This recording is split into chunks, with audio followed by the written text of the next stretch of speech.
BJP रुकने parliament Itala Rajendra ने रेवंत रेड्डी हुकूमत पर शदीद इल्जाम आयद किए हैं। उन्होंने कहा है कि हाइड्रा के नाम पर हुकूमत हजारों एकड़ अराजी अपने कब्जे में ले रही है। इटाला राजेंद्र के मुताबिक बदंगपेट में 100 साल से काश्त की जाने वाली जमीनों को सरकारी अराजी करार देकर किसानों से छीनना नाइंसाफी है।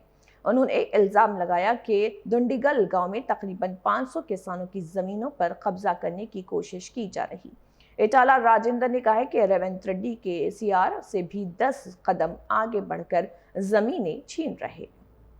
రేవంత్ రెడ్డి గారు బరిదెగించి కేసీఆర్ గారి కంటే ఒక 10 అడుగులు ఎక్కువ వేసి ఆయన కంటే ఎక్కువ చదువుకున్నాడు కాబట్టి ఈయన ఏకంగా మొత్తం ఆ ప్రభుత్వ పరంగా ఏ కాలంలో అయితే భూములు వచ్చినాయో ఆ భూములన్నీ కూడా మొత్తం ఫెన్సింగ్ చేసుడు, ఒక హైడ్రా సంస్థ, హైడ్రాకు తోడుగా 200 మంది 300 మంది పోలీసు వాళ్ళు వస్తారు, రాత్రి ఫెన్సింగ్ వేస్తారు, రాత్రి టెంపరీ గోడలు కట్టి ఆ భూములను కూడా దిల్ కప్పచెప్పి అమ్మించే ప్రయత్నం చేస్తున్నాడు. మల్కాయిరి పార్లమెంట్ పరిధిలో ఎందుకంటే న్యూలీ ఎక్స్పాండెడ్ సిటీ అంతా అటే ఉంటది కాబట్టి కూకటపల్లి హైటెక్ సిటీ నుంచి మొదలుపెట్టి హయాత్నగర్ దాకా లక్ష్మాపూర్ నుంచి మొదలుపెట్టి తుర్కపల్లి వరకు కూడా మాదే ఉంటది కాబట్టి కొన్ని వేల ఎకరాల భూములు ఆనాడు ఈ పేదల భూములు ఏవైతున్నాయో గుంజుకుంటా ఉన్నాడు.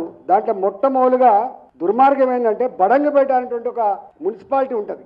5 తరాలుగా సాగు చేసుకుంటున్నారు. వాళ్ళు జ్ఞానం ఉండవలసింది ఎక్కడ అంటే ప్రైవేటు భూములు ఏ రైతు అయినా కౌలు తీసుకుంటే 12 ఏళ్ళలో 13 ఏళ్ళలో కనుక వరుస పెట్టి కనుక ఉంటే కాస్తకాలంలో ఉంటే 38 ఈ కింద ఆయనకు 40% భూమి మీద హక్కులు వస్తాయి.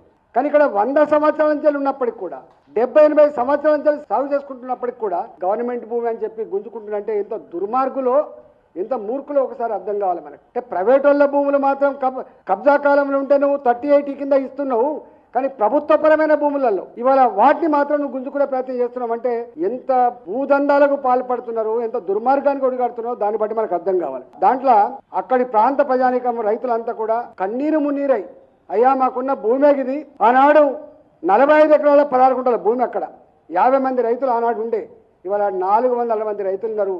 అయ్యా మేము తల గుంటడు కూడా ఇల్లు కట్టుకోవడానికి అని చెప్పి ఎన్నిసార్లు మొరబెట్టు